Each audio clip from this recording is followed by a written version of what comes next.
To, and I call the member for Jagga Jagga. Thank you, Deputy Speaker. Well, it's an absolute privilege and honour to be here once again as a member for Jagga Jagga, and I am sincerely grateful and humbled to once again be trusted by my community to represent them in this parliament. I've said many times I love our community. It is the place where I grew up, and it's now the place where I'm bringing up my own children with my husband, Daniel. And so we absolutely know firsthand just how special our part of Melbourne is. The people who live there, the community groups, the parks, the creeks, there is a strong sense of belonging and connection in Jagga Jagga, and it makes it a wonderful place to call home. So every day I absolutely take pride in the opportunity to be our community's voice here in this parliament. I was really pleased with the conversations that I was able to have with community members during the election campaign. I think a lot of people spoke to me both about what they could see that our government had achieved in our one term in government, but also about the progress that they wanted to see come next, about the work that was still to do. And I think there was a marked difference in those conversations that I had in the community about the sense and trust they had in a Labor government to deliver on that work that was still to come, as opposed to what was being put forward by our Liberal opponents, which really was an agenda based around negativity, an agenda that clearly wasn't well thought through, particularly if we think about their main plan for a nuclear future for Australia. An agenda which showed they really don't understand the lives of modern Australians and of people in communities like Jagga Jagga. And I'm thinking here particularly around the way they wanted to limit things like working from home. And it was clear to me that in those conversations, when I was talking to people, whether it was at early voting, whether it was when I was knocking on their doors or standing outside the local shops, what people were telling me they valued were the things that Labor governments do, and they were trusting us to get on and do those things and to build for the future. So I'm really looking forward to doing that work in the second term, to staying focused on our goals and making sure that we continue to achieve, not just for Jagga Jagga, but of course for the entire country. Deputy Speaker, I would like to acknowledge the traditional custodians of the land on which I'm giving this speech today, the Ngunnawal and the Ngambri peoples, and I pay my respect to the elders past and present. And I also want to acknowledge the Wurundjeri Woiwurrung people of the Kulin Nation, who are the traditional owners of the land that Jagga Jagga stands on. There is a deep and ongoing connection to land, water and sky, which is absolutely inseparable from that place. And I again pay my respects to elders past, present and emerging in Jagga Jagga. It is work to continue that connection, to continue to close the gap and to continue to make sure that we are helping First Nations people in our country to be as strong a part of our community as possible, that I look forward to getting on with in this second term. And again, I know that's something that many people in Jagga Jagga are passionate about and that they talk to me about. The Birrarung, the Yarra River, forms a natural border of my electorate. It runs from Ivanhoe all the way through to North Warrandyte. And certainly that waterway and other significant waterways, such as the Darebin Creek, the Banyule Flats and Plenty Gorge, form an important part of Jagga Jagga. And they are things that people in Jagga Jagga care deeply about these places and about our environmental legacy. I can absolutely say that one of the main issues raised with me during the election campaign and now by people in Jagga Jagga is the need for continued action on climate change. There is a real understanding in my community, I think, about how environmental protection, emissions reduction and climate resilience and action all come together. And what was very clear at the last election and what is increasingly clear now as those opposite continue to debate whether they will actually ditch a commitment to net zero, is that Labor is the party of climate action. We have made tackling climate change a top priority. And again, that is exactly what communities like mine in Jagga Jagga expect of a government that understands the challenges that we are facing and that understands what this country needs to be doing to provide a safe and secure future, good jobs, not just for people now, but for our children and for their children's children. So as a government, we are delivering on our emissions reduction targets, and it was really encouraging to see the announcement from the Minister this week that emissions are falling, that we are on the right track with a lot more to do. And that's why we are making major investments in renewable energy. We are improving and protecting the places that we love. We're also, this term, I think, putting a renewed focus on expanding our climate adaptation and resilience work, on making sure that communities like mine are supported to live with the effects of what we already see from climate change, and that will be critical right around the country.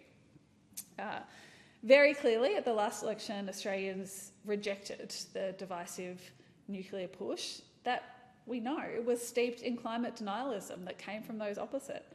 Every time they put that policy forward, it wasn't a policy about debating a better way forward for Australia. It was a policy, and again we see this very clearly now with the motion before the Parliament to drop net zero.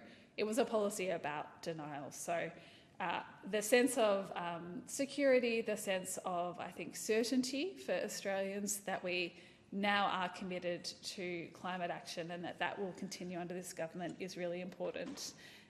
In Jagga Jagga, just like around the country, we are rolling out community batteries with support from this government, and that obviously supports the many solar rooftops that I see as I travel around the electorate. People in my community understand that batteries not only are a good part and a good way to help tackle climate change, but they're also a good way to bring their bills down and reduce their electricity costs. So I know they will continue to be very popular in Jagga Jagga. We recently, in fact, I think just before the start of the election campaign, I helped open the Belfield Community Battery, which our government has helped fund. Again, work to make sure that we're taking pressure off the grid, that we are supporting local people to reap the benefits of the energy transition. Deputy Speaker, another key issue during the election campaign in Jagga Jagga and right around the country was Medicare and our health system. And Labor will always be the party that protects Medicare. We understand that it is the cornerstone of our health system. We know locals want it to be there for them when they need it, for themselves, for their kids and for our entire community. I was so pleased to be able to open the Heidelberg Medicare Urgent Care Clinic during our first term in Parliament, and I've seen the huge impact that's had on our community, providing that place that people can go to when they need urgent care, rather than having to go to the Austin Hospital up the road and wait many hours in emergency. They're able to go to that clinic and get seen and know that they have that certainty. I know it's also taking pressure off the Austin Emergency Department, so it's appreciated there. I was pleased that in this last campaign, we also committed, together with the member for McEwen, to secure a new Medicare emergency clinic for Diamond Creek and surrounds. And I know that will be beneficial to people living in the more northern end of my electorate. It was fantastic to be able to do that with the member for McEwen. I'm very pleased that he is back in this Parliament for us to continue to work together to serve our communities. In fact, today I met with the Northern Councils Alliance, with the member for McEwen, the member for Scullin, and some other of my colleagues, so that we can work together across Melbourne's north to continue to build the services that we need. Deputy Speaker, another part of election campaigns that I always enjoy is engaging with my local sporting clubs. Certainly these play a huge role in bringing people together locally, providing our young people and our older people places to keep fit and keep engaged. So I was so pleased to support the Heidelberg West Football Netball Club with an $814,000 grant for female-friendly facilities, including proper change rooms, showers and toilets. I know that these facilities are going to be much appreciated and make a huge difference to the women and girls who are playing at that club. So congratulations to all of them. I'm absolutely thrilled that we will be delivering $2 million to support Banyule City Council to build a new netball facility and to upgrade the Ivanhoe Croquet Club at Ivanhoe Park. So these investments do really help promote active, inclusive communities. The netball, obviously, encouraging, again, more women to be able to participate and play sport. And at the Croquet Club, to be able to encourage people of all abilities and older people as well to be involved in the club there. And I always enjoy my visits to the Ivanhoe Croquet Club. They are a very lively bunch. They've given me some tips. I'm not very good yet, but I hope that I have the opportunity to continue to go back and improve my skills. We are continuing to support community infrastructure more broadly, including at Shelley Park in Heidelberg Heights, which is getting a brand new pavilion and club rooms from an investment we made during the last term. I'm really looking forward to seeing that as a new hub for local sport and community events. And this does come, I think, at an important time for that growing population in that area of Jagga Jagga. At Eltham Law Park, we've opened a new off-leash dog park, and the sporting pavilion there will be upgraded, which will help the local lacrosse, croquet and cricket clubs there. So lots going on the sporting and community front in Jagga Jagga, which I'm very pleased about. Deputy Speaker, one of the main focuses for our government this term is, of course, housing. And we know that right across Australia we have challenges when it comes to housing. It is still very difficult, particularly for people to enter the market. We don't have enough social and affordable housing. We are trying our best to tackle this, obviously after many years of those opposite neglecting it, neglecting to have a housing minister for most of their time in government, in fact. So one of the again, frequent conversations I had with people in Jagga Jagga during the election campaign was how difficult it is to get into the housing market. And many people who are having this conversation with me were approaching it from a situation of generational inequality, talking to me about how they were worried for their children or their grandchildren, and also how they want their children or their grandchildren to be able to live in the sort of vicinity of them. Again, it is Jagga Jagga in many parts is an expensive place to buy a house, and people want to be able to live near families, live near the places where they love and grew up.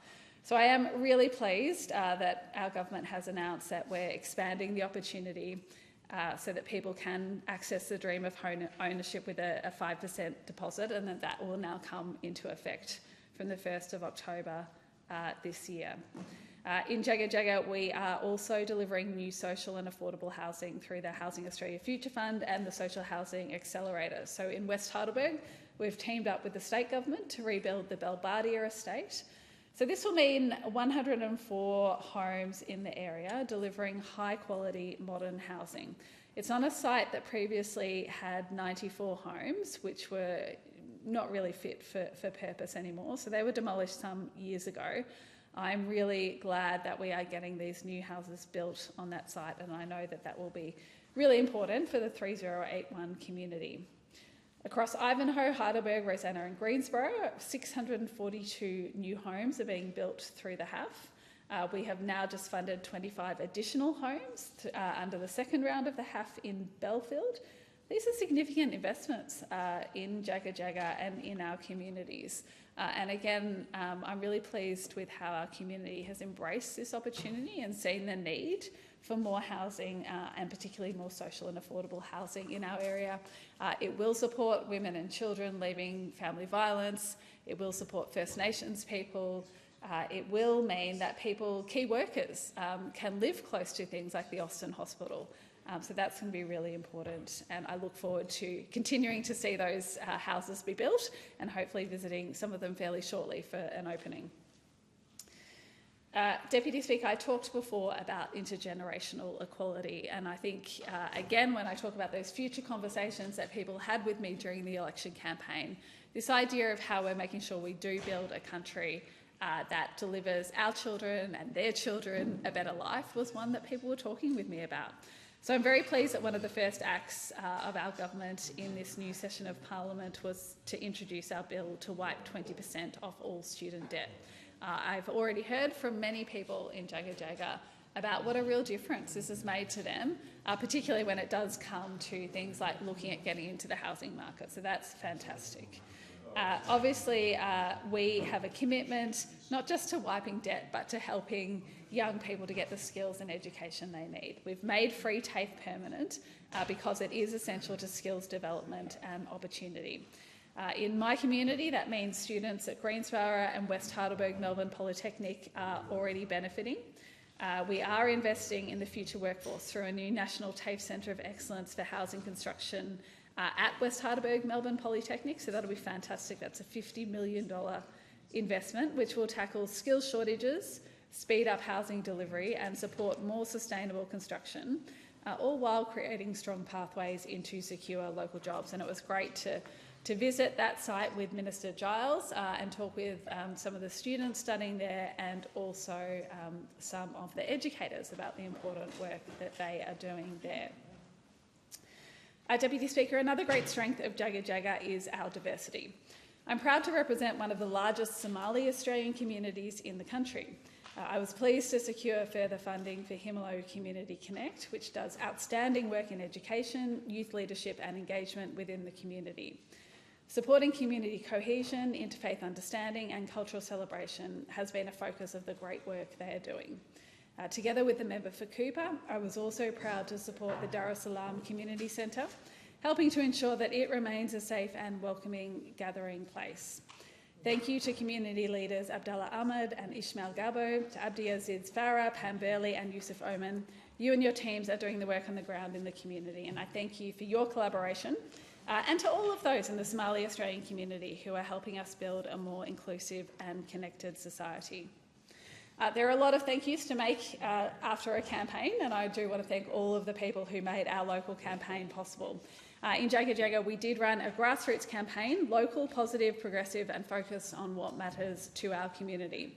I'm so grateful to every person who gave their time, their energy and their belief in the work we do. To my incredible volunteers and branch members, thank you.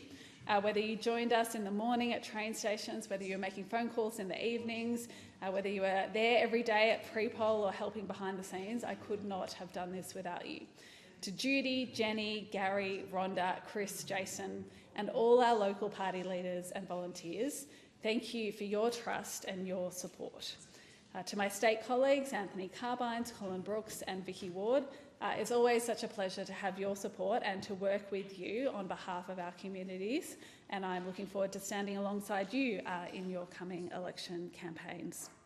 To my wonderful staff, to David as my campaign manager, Simone, to Alex, Kate, Ziggy, Izzy, who's here in the chamber, and to Carla, you all worked so hard and you delivered for our community, so thank you.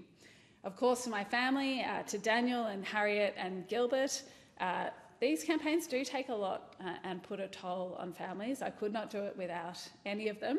It was great to see Harriet, who's now 7, take quite an interest in this campaign. She's definitely on Team Red.